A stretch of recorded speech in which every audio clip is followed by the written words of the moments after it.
We both have autonomous views and ideas and feelings, and those aren't going to align perfectly every single time. And so there are going to be times, even with the best intentions, that we get sideways or that we get into a fight, which means then it's really important to know how to do a good repair. Connecting Couples with the Real Imhoffs. Hey, I'm Angela Imhoff. And I'm Chad Imhoff. And we are the Real Imhoffs. And this is our Connecting Couples podcast, where we try to have connect points for couples to have conversations that help them have a more secure and attached bond. We got a doozy of a topic this series. Oh, it's a hard one, you guys. And it's one that we all run into. It's something that we have to address, that every relationship probably that you have in life, you'll have moments where there's distress, where there's hurt, where there's frustration.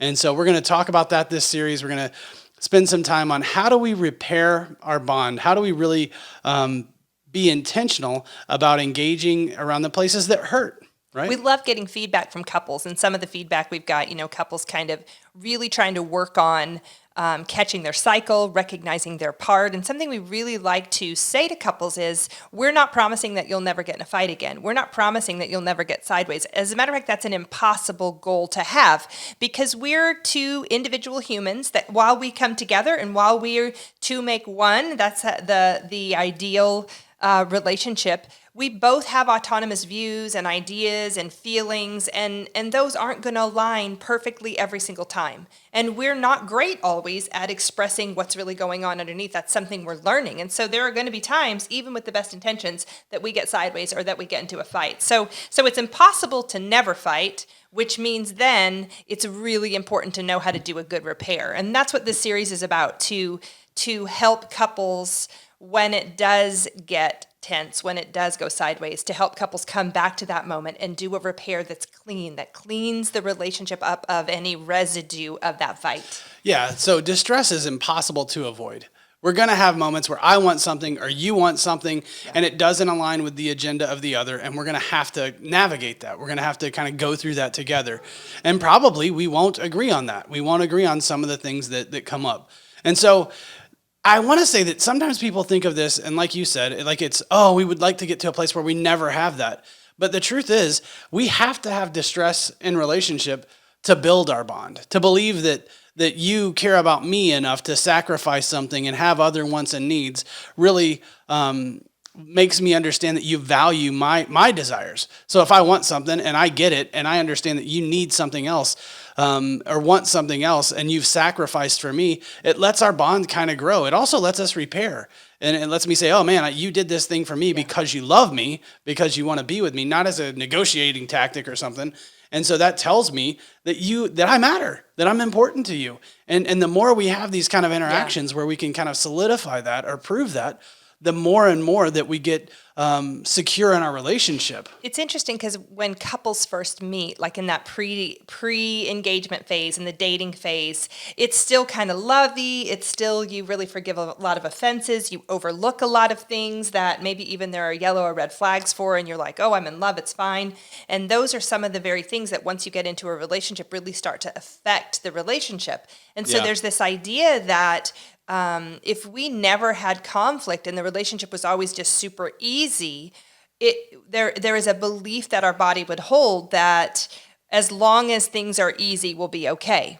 But then when we're pressed, when we're squeezed, when some distress comes up, when circumstances come up that kind of bring out what's underneath who we are, that's really where kind of the rubber meets the road. That's really where we have to go, okay, are we strong enough to overcome hard things, how you respond, how I respond. And we see this kind of unpack in relationships. Chad and I do a premarital course that really talks to couples that are in this pre-phase about some of the things that might come up in their relationship. But for the most part, this Connecting Couples is about people who have already been in relationship, already know that this stuff comes up. Maybe it's family of origin stuff, work stuff, political stuff, religious stuff, all how to raise kids stuff, different views on different things. And those things, money is a big one, sex is a big one. These are topics that when they are brought up into the relationship can create friction. And the ability to be able to represent what you believe about your side of that content, be heard, be respected, and have that mutual understanding and be able to have a repair if it goes sideways, that's really where deep down I start to believe he is with me. He is with me in this stuff. We are together in this stuff. We're overcoming hard things together, getting stronger, moving forward. And the more we overcome, the more security I have that it's not going to break apart if it goes bad. Go this negative Yeah. route. I'm thinking about like a story or analogy for it, but it's like, people that are in foxholes together, they tend to remember each other. You're in a war and you're hiding and trying to survive life together, trying to continue your life together. And it's a very distressing time. It's a very hard time. And probably you both have different opinions on how you should handle the situation. But guys who have been through war and have lived through it and have shared a foxhole, their bond is forever. Yeah. And I think a lot of us can kind of think of times or places we've been where we went through something really hard, whether it's with a team at work or a team in school or a group of friends. We can think of times when we've been through hard things, and it's almost a no-brainer in some ways that we need the distress, or we need the heat, we need the energy to solidify this bond. An analogy you brought up that I really like is the muscle analogy. In order for muscles to grow stronger, there needs to be like a tearing. Yeah. What they're called, I think, micro tears or micro, but basically you need distress. You need to distress really any organism for it to get stronger. Any part of us has to be put through some sort of distress for it to get better, to get stronger. And I think that's true of relationship also. I think about people that haven't been through distress, or relationships that haven't been kind of challenged, or people that have had kind of charmed lives. You hear about that. I'm not sure if I know a lot of people in that exact position. I don't think we do. But sometimes I'm like, man, I don't know what would we talk about if I didn't have some depth or some struggle to discuss with someone. It makes it a little bit tricky to kind of say, how do we even begin the conversation? How can I relate to you, or how can you relate to me if we don't have some shared story of overcoming, of getting through a struggle, of my distress, your distress? And really, those are the moments that we have the best opportunity to show up for each other. Right? You want to have a great bond. You want to see a great bond. Show me a couple that has been through a lot, overcome and still has a love and a care and an engagement with one another. Chad and I, when we were talking about this, really wanted to make sure that we kind of normalized that couples will have fights, couples will have distress, couples will go through hard things, and that is why we're doing this series on making a good repair. And so I think we've kind of qualified that it's going to happen. And now want to kind of talk about what an injury is in a relationship. How do you define what needs a repair? How do you define how bad it is? I mean, because the range of offenses that happen in a relationship are anything from, you didn't load the dishwasher, to possibly an affair or a huge grievance, or what we would call an attachment injury, where you didn't show up for your partner in their most needed time of distress. And so let's talk about that for just a second. Sure. The degree or the spectrum of offenses or injuries, if that's the word we're going to use. Well, let's start small, and then we'll go big. How about that? So, a little injury is maybe like you didn't put your dish in the dishwasher, and it's like the 10th time you've done it this month or something. I don't know, and it's like, okay, well, wait a second. Is the dishes a pretty safe one that every couple on the planet? I think so. Or taking out the trash. I think we all get our some spots over that. But maybe laundry where you left your socks out or something. But I'm like, I think most of us have this little that bugs me. Right? Yeah. It's a minor offense. It just is a bit of a nuisance. It's like a mosquito bite in some ways. It's like, this will be gone in a couple days, and I really don't have to do much to it. But it does bother me. It almost makes me itch. Too, like your partner can go, I don't even know if this is big enough to bring up. While there is a little riff in your heart, a lot of those offenses sometimes can be overlooked or not even brought up. But I think there's a little bit of danger in that, because if you don't bring it up, then it builds a little bit, like there's a little bit of residue. And that's, I think, what we're going to talk about in this series throughout the next 7 episodes. The idea that if you don't, it's a hard thing, because when we did the basic series and we did the staying tuned in series, we know that withdrawers tend to kind of avoid, pursuers tend to be critical. So here I I see this dish, I'm the pursuer, and I now know, because I recognize the pursuer energy, right, that if I bring it up, it's only going to land like criticism and like you're getting it wrong. And so I'm trying my new move, and I don't want to bring it up, yet not bringing it up kind of builds. Yeah. And so then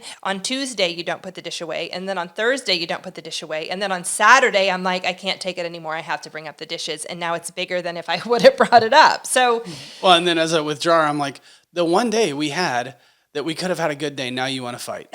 That's great. Bring up the dish on Saturday when we could have done something fun. No, but I'm like, we have to address the things, and little minor injuries are best addressed just right away. Yeah. Like, let's a minor thing like that. Like, let's talk through this, okay? Yeah. And we can say, oh, I'm sorry. Oh, you know what? I realize I did that. Gosh, that was bad. really with the dish, right? like I'll say something like that. Or and I mean, and it could be, and hopefully it doesn't send me off. It's like, hopefully I can go, oh, you know what? Yeah, I did do that again. I apologize. And maybe I have good reasons or whatever, but it is, I'm able to engage with that. I'm able to say, you know what? Hey, I know that's hard for you. And we talked about in episode 7 of our Staying Tuned In series, what it looks like to possibly catch your cycle mid-cycle. Yeah. So now that we're teaching a repair, let's say you do catch something mid-cycle, you can go, oh, wait a minute. I'm just telling you that dish kind of speaks to me or does this. There are new ways to be able to bring up something that you could hold as an offense or be offended by. And the reality too is that on any given day, I could have other stuff going on. I could be overwhelmed, like as a mom, or you could have something going on at work that feels heavy, or we could have other issues, and you just never know how you leaving a dish out doesn't bother me one day, and then the next day it's like the biggest grievance imaginable. And it's really easy to make it about the dish. So Angela even saying like, really with the dish? She's talking about a behavior, an action, a thing that's literally solved in less than 10 seconds. Yeah. I mean, so it's not about the dish at that moment. Yeah. So we'll talk about that too as we kind of go on. But versus like our process, our internal kind of working feelings, our gut reaction versus the dish. If you would have just done the dish, it's not about the dish, right? There's something going on inside her. That speaks to me. We, in the last series, we talked about that temp idea. That meaning behind that dish leaving there is that maybe you don't care, you're not on my team, all the things that go on. But in that moment, what we're talking about in this series is the injury. And so there's that dish, and now I'm a little bothered. I'm offended. It's like Chad says, it's a mosquito bite. So that's one end of the spectrum, is that it's really small and pretty much easy to manage quickly if you do it. But let's go all the way to the other end of the spectrum. Right. What are we talking about on the other end? Yeah, on the other end, I think it's something that isn't so easily managed. It's something that really does speak directly to or confirm maybe a lie. Yeah. I've heard people say it in church circles, like, a lie from the enemy, or something that's a negative belief or view of self, right? Like this idea that like, I am flawed in this way, and then you do that thing and it confirms my flawedness, or it confirms my lack of worth or value or importance. I even want to flip that to the view of other, like as a pursuer. We talked about in one of the episodes, we talked about the idea that the pursuer thinks it's the withdrawer's fault, and the withdrawer thinks it's the withdrawer's fault. Yeah. So you're talking kind of really about the view of self in the injury. Yeah. But a lot of times, a deep injury can make me confirm or solidify a view I have about maybe my partner. Like, they just are never going to, I just can never count on them to show up for me, or I just can't. Then it pushes a different direction, but both are really bad. It's a deep-seated belief. It's funny how intertwined those things are. It's funny how intertwined those things are. Because if I believe that you are bad and will not show up for me, there is a view of me, like why wouldn't he show up for me? Or why wouldn't Angela show up for me? But there is a view of you that says, and why do I deserve someone so bad that won't show up for me? Yeah. Like both of those things are right there. But and really can get practically, your relationship in a lot of trouble if you don't kind of sort through that. Yeah. Really practically, what I'm talking about is probably an affair. It's probably something like that. It's probably like in the hospital, you're having a baby and the husband leaves, doesn't show up, or a partner just goes away. In right? the They don't therapeutic engage. circles, a lot of times, especially in EFT, a therapist might, when they're first meeting you, do what we call an attachment injury assessment, where they're really trying to figure out if there are some deep-seated things. Some examples, like Chad is saying, let's say you don't go to your partner has a major death in the family, a parent or a loved one, and you as the partner don't show up for them in the way they feel that they need you to show up. That could be really painful. we work a lot in addiction circles. And so there are times when an addiction is the thing that keeps wrecking the marriage relationship and the trust that needs to be rebuilt. If that person goes again on a relapse or a bender or something that really is offensive to the relationship, that's a major injury that has to kind of come back. So it could be all of those things. They're called contraindicators, that something that's against the security of the relationship. I want to see if I can work this out kind of right now a little bit. But so basically what we're talking about is a place where you're vulnerable, right? You have a need. So like I'm thinking about like a hospital bed or a relationship, right? Like if I'm in a relationship, I'm making myself vulnerable. I'm in a committed thing with you. Yeah. And so love is risky. It is risky. And so we're in this kind of committed relationship. We're in this kind of place where we have a need. I need to believe that you're showing up for me. I need to believe that you're committed. I need to believe that you're going to be there if I need you, want you, and that we're going to get our needs and desires met in this relationship. So I'm in this vulnerable state, a hospital bed, a relationship, or a commitment, right? Yeah. Or even like a death of a loved one. Like I'm in a grieving state. I've lost somebody who was a safe figure in my life, and I need you to come support me in that. I may not even know I need you. Right? I might think that I'm tough enough, strong enough, good enough, whatever to get through it. But a lot of times what happens is you don't know that, or you can't show up for some reason, and your kind of system comes online and you do whatever you need to do. Yeah. And then I'm in this vulnerable state. You don't show up for that vulnerable state. So then I believe that's how this builds. I believe bad things about me. Either you're not worth it or I'm incapable. Or both. Both. Okay. I think I believe bad things about me, but that's too much to hold. Yeah. Right? That's too much to just sit in that. And so I start to believe bad things about you. Yeah. So then what do? A lot of times, if we don't get it right, we seal that off. Yeah. We kind of contain that in a way and just go away from it. Because if we open it up, there's this fear that if I really open this up and find out that this is the truth, this relationship isn't going to work. And it might be the end of the relationship. Yeah. So the safer thing to do there is just we can get along with all the other things that we agree on. Let's never bring this up again or never talk about it. And there's these avoidance patterns in relationships around these big injuries.